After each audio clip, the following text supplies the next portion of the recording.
Aloha. I'm Dan Big Leaf, your host for Figments, the Power of Imagination.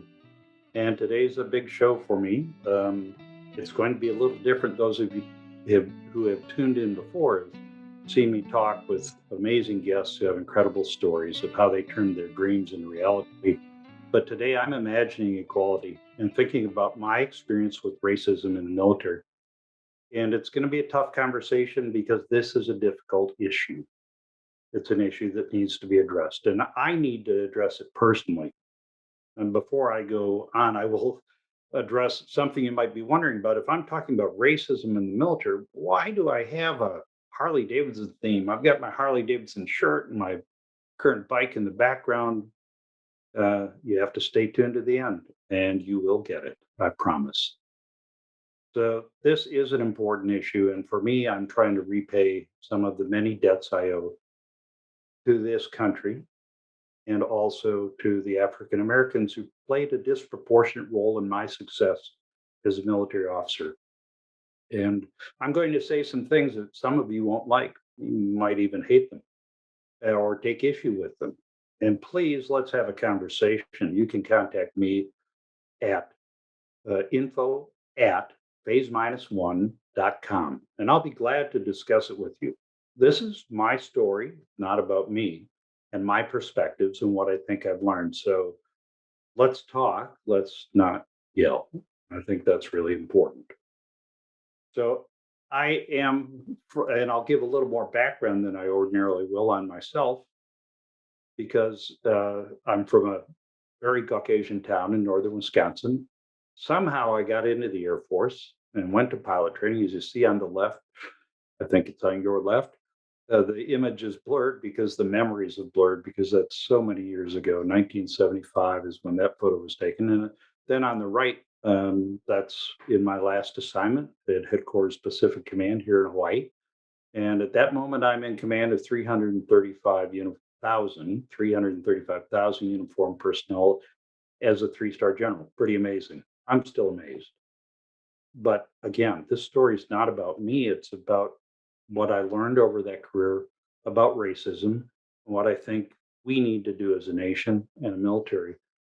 And it's not because I'm mad at my nation or hate our history, but I do believe that a nation can be great and even good, good and even great, and yet imperfect and have a long way to go. And we have a long way to go. And the world needs us to travel that distance because we are founded on principles of freedom, liberty, and equality. We haven't fully met that yet, but we are the exemplar, and we have to be because the other nations that have the capacity generally do not have the inclination to lead that sense of a free and open world where people and nations have the opportunity to succeed equally. So that's why I'm doing this to repay that debt. Though I grew up in a very Caucasian environment, very, very Caucasian environment, my first hero was a black man, Henry Aaron. He played for the Milwaukee Braves. Uh, Man, he was a great baseball player. Sadly, passed away earlier this year. I loved watching him play, but the truth is, it was the 50s, so I listened to him play on the car radio and listened to him and the Braves beat the New York Yankees. I'm trying to say that politely in the 1957 World Series. I was 5 years old, but it still mattered. And I think the color of his skin mattered to me because he was my first hero. And he lived a life that was worthy of that title.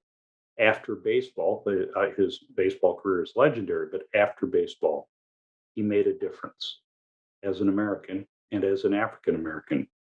And my first hero had a big impact on me. My second hero was Caucasian, so Vince Lombardi, born in Green Bay, raised near there. And the reason he was my hero was not just because he brought championships to a small town of 100,000 people in Green Bay and set a standard for winning, but because he was a champion of equal opportunity. And he brought a significant number of African American players to the Green Bay Packers and insisted that they be treated not just as members of the team, full members of the team, but as members of the community. I suspect that came from his background as the son of Italian American immigrants in New York, and that he had seen plenty of bias and prejudice and racism of different color in his own experience. And so he was hero number two. The next person who influenced me a lot was Martin Luther King. And I wouldn't say he was a hero, he was an incredibly important public figure and was absolutely in my consciousness even as a young adolescent and teen. And it came directly into my consciousness in 1967 after his death, when race riots racked 109 US cities. And I felt it personally because in 1967 I was either 14 or just turned 15. I'm not sure of the date. I was on a bus trip back from Kansas to my home, stopped in Milwaukee, and the city was shut down because of the riots. And I think they kicked us out of the bus station for a while. And I may have spent 12 hours in Milwaukee wondering if I was ever going to get home. I may have been scared. I don't remember that. I do remember being sad for my country, that that's where we were, not angry, but sad. So that decade of unrest led me into college, graduation, and getting into the military. When I joined the military, I found as close to a meritocracy as could be, especially as a fighter pilot. It's a beautiful life. I was so blessed. And it's a beautiful life because what matters is how you do your job, because the sky isn't the limit, the ground is. And failure to perform has life and death consequences, even in peacetime. It wasn't a kind and gentle meritocracy. If you if you didn't do well, they didn't say, "Oh, Leaf, you could do that better." It was a lot harsher than that, but it was a meritocracy, and that's what I wanted for my country. And even in the 70s, we were actually graded on equal opportunity. So there was that element of merit.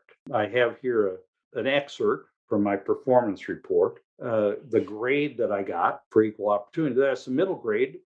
Very difficult to judge, how do you tell if somebody's racist or not? But because it was graded, we knew it was important. If it's not evaluated in the military, it's not very important. Well, it was graded. And that stayed in our minds. And through my time in the military, I did see equal opportunity by and large, not perfectly, but by and large. And I'll talk about the imperfections later in the show. But if you look at the track record of the military at the highest levels, you'll see that these guys all succeeded. Colin Powell became the chairman of the Joint Chiefs of Staff, later Secretary of State. He became the chairman in 1989. Right now, the chief of staff of our Air Force is General C.Q. Brown, who used to be out here in Hawaii as the PACAF commander.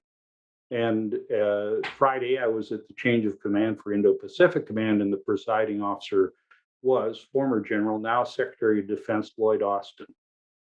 So they are succeeding at very high levels. I experienced a meritocracy. I watched African Americans succeed. So we're good, right? No, we're not good. We have a lot to do. And I'm going to tell you why right after we look at what's coming up in future shows. So you can see the episodes that are coming. I'm not going to go into great depth. May 17th, I will have Ross Rowley on, the math major, who also takes all my money on the golf course. And they're a lot of fun, sort of normal Figment shows that I hope you'll join me for. I also hope you'll join me for Figments on Reality, a bi-weekly commentary show that will be on when Figments on Reality, or Figments, the Power of Imagination isn't. So every other Monday. And that's going to be commentary and storytelling. And I look forward to sharing some of my thoughts with you during those shows. But let's get back to this difficult topic at hand. As I said, African Americans played a disproportionate role in my success. I don't know why, but they did. It's not just Hank Aaron being a hero or Martin Luther King having the influence on our country that he did, and a little Martin Luther King connection about how much influence he had on me as a single seat fighter pilot. Very often, not every time, but very often, on takeoff, I'd raise the gear and flaps and say into my oxygen mask for me and me alone, free at last, free at last. Thank God Almighty, I am free at last because I found freedom in the sky. And Martin Luther King embodied, exemplified freedom for all. So he did have a role, but there were others who played equally, maybe more important roles in a professional sense. And the first was a colonel at the time. Here's a picture of him as a one star, James T. Body Jr. I was stationed in Korea in my second operational assignment, and General Body was Colonel Body at the time, was our wing commander, and as you can see, African American. I joined the wing staff as an evaluator pilot, a check pilot, and therefore had to take things in for him to sign policy letters, changes to flight rules and regulations. And one day I did that, and I didn't think he knew me from Hogan's Goat. I was a pretty good fighter pilot, says me, and good at my job, but not very good at life. And we didn't have many limits for fighter pilots in the 70s, but I was at least pressing those. So I took the letter in for Colonel Body to sign, gave it to him, and in due course, he signed it like in a minute. And I thought I was done. And he said, Dan, have a seat. And he sat me down and he talked to me about limits, talked to me about, okay, you're doing a good job, but you've got to do more, and the personal side matters. And he shared very openly his experience as a Black airman fighter pilot in the 60s and 70s. He had a distinguished flying and combat record. And I don't know why he opened up to me, but it was powerful.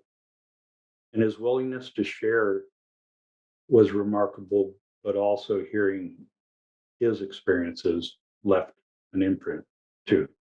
So thanks, Colonel Body, General Body. I reached out to him about a year ago, found his email, and get to thank him kind of in electronic person. But he made a difference. And so in my next assignment, after leaving Korea, where I served with him, I came here to Hawaii and was at the headquarters Pacific Air Forces. And as part of that tour, I met and decided to marry somebody, a woman of Asian American descent, Chinese, ethnically Chinese from Taiwan. So, so what? So a well-meaning lieutenant colonel in my office, a good guy, and not a racist, took me aside and said, didn't say Fig because I had a different nickname at the time that I won't share with you, but he said, if you marry her, it's going to hurt your career. That pissed me off. And I'm pretty stubborn, so I did it anyway. But it also made me committed to showing that our Air Force was better than that it was your performance and potential, not some arbitrary criteria like race, color, creed, gender, or who you married would influence how far you went. And it seems to have worked out okay. Another thing it did was solidify in me the importance of equal opportunity. So, as a commander, I was a commander 7 times, I think. Every time I took command of an organization or when new people came in, I'd give them my equal opportunity speech. And it was pretty simple. I'd talk about priorities, things I cared about, et cetera, et cetera. And then I'd say, the last thing you need to know about me, and you can't know this, can't know me if you don't know this, is that equal opportunity is my core value. And I would generally say, I don't need an F in regulation, law, rule, policy letter for it to be my core value. I believe it's the great strength in our nation. I still believe it's the great strength of the United States of America. So I'm committed to providing an equal opportunity environment as your commander, as your boss. I think I did that, but I don't think it was enough. In fact, I'm sure it wasn't enough. And in retrospect, I might have done more.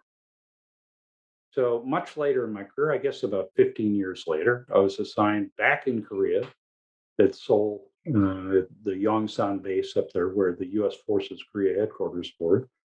Now they've moved, but I worked for another African American and worked directly for him, and that's General Larry Ellis. He was a 2 star at the time. There's a great picture of him as a 3 star. He retired as a 4 star.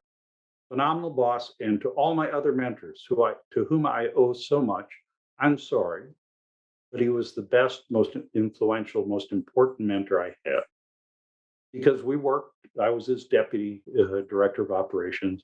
We worked very closely together, and at the end of every day for a year, General Ellis would call me in his office, and we'd have what can only be described as a father-son chat. And they were great. They were long, and there were times that I wanted to get home to dinner, but they were important. And he would talk to me sometimes about the issues of the day within the headquarters, the latest problem with North Korea, often about his experience as a combat infantryman in Vietnam, which were really important to me when I later served in combat, and never about racism, never about being a black 2 star general. One day early in our time together on during one of these father son chats, General Ellis said to me, Dan, I'm going to get you promoted. I was a colonel, so he's saying he was going to get me promoted to 1 star. I said, no, you're not, because I wasn't on that track.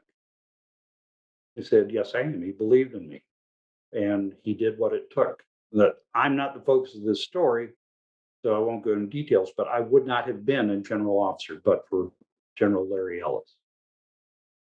The real importance of my relationship with this great soldier and great man is that I saw the racism he faced from peers, other general officers, and I hated it. But he never talked about it. He didn't seem affected by it. But I hate it, and I still hate it thinking about it. For somebody like that to face racism just makes me sick. And that leads me to where I am now, believing that the US military still has much more to do with regards to racism. And that doesn't just have to do with the events of the last year. It has the most to do with the motorcycle ride. And now you know why I'm wearing the shirt and why the bike's in the background. And it came from a ride that I took in 2008 when I retired from the military. I rode to the four corners of the US, Seattle, Washington, to Blaine, Washington, to San Ysidro, to Key West, to Maine. That's where the picture was taken. I'm every bit as cold and tired as I look in that photo. And, but it was glorious. And I rode about 600 miles a day for more than 10 days. And at some point, a few days before that photo, I was riding into Virginia from North Carolina when I got a flat tire. Any of you who ride know that's not good, especially at the speed limit, we'll call it. And so I had to do something about it. Pulled over in a gas station and put a temporary fix, more air and some of that goop you can put into tires, but I knew it wasn't going to last. So um, there was a town with a Harley dealer there. I'd never been to it in North Carolina, but I had my little Garmin and set out to get a new tire. And the weather, by the way, was awful. It was one of those huge spring thunderstorms coming that would eventually deliver a bunch of rain, lightning, and hail. So I knew I had to get to the dealer. As I looked for the Harley dealership, I pulled over to make a left hand turn, waiting for the green arrow, and pulled up next to a sport bike, a crotch rocket, as us Harley riders call it. And on that bike was a young black man and his significant other, I assume. And if I had met him on the street, I don't know what I would have thought about him because he was as unlike me as can be. Very fit, muscular, tattoos, if I remember correctly, and just intimidating. But I didn't care. I was cold, tired, needed to get to the dealer. So I asked him, hey, do you know where the Harley dealership is? And he said, yeah, it's right over here. I'll take you there. I was surprised, but great. I need all the help I can get.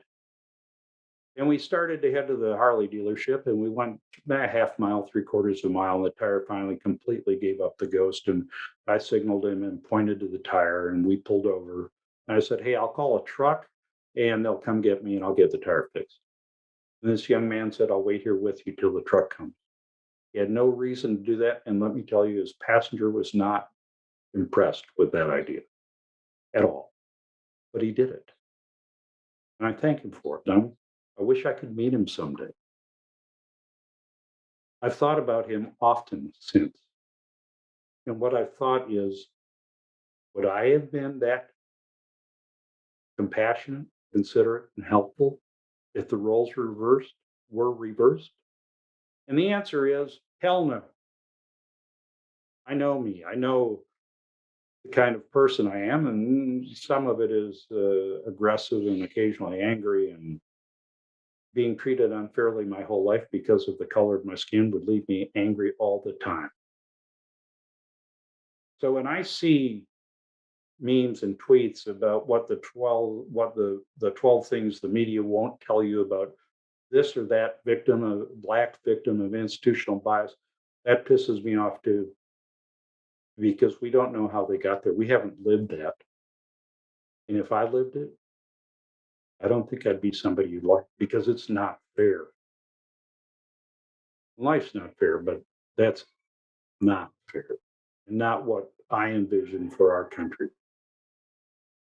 All of the events of the past years, past year, tell us we have a lot of work to do. So I'd like to tell you what I have come to believe we must do. And I'm not preaching except to myself. We do need to love our neighbors even if they're not in our neighborhood. We need to recognize that by countering racism, we're investing in our own future, not in the future of people of different colors. Our nation will only be better when we're all better.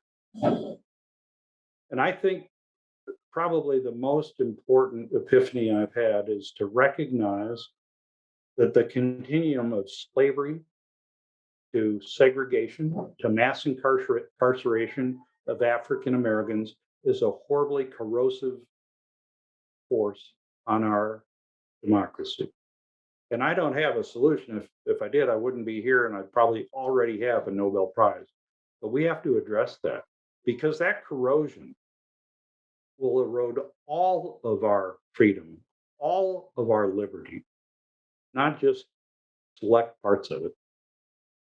It must be addressed. But I'm here more to talk about what the military needs to do. I think I have some practical advice, because identifying problems is not particularly helpful. So, what should we do?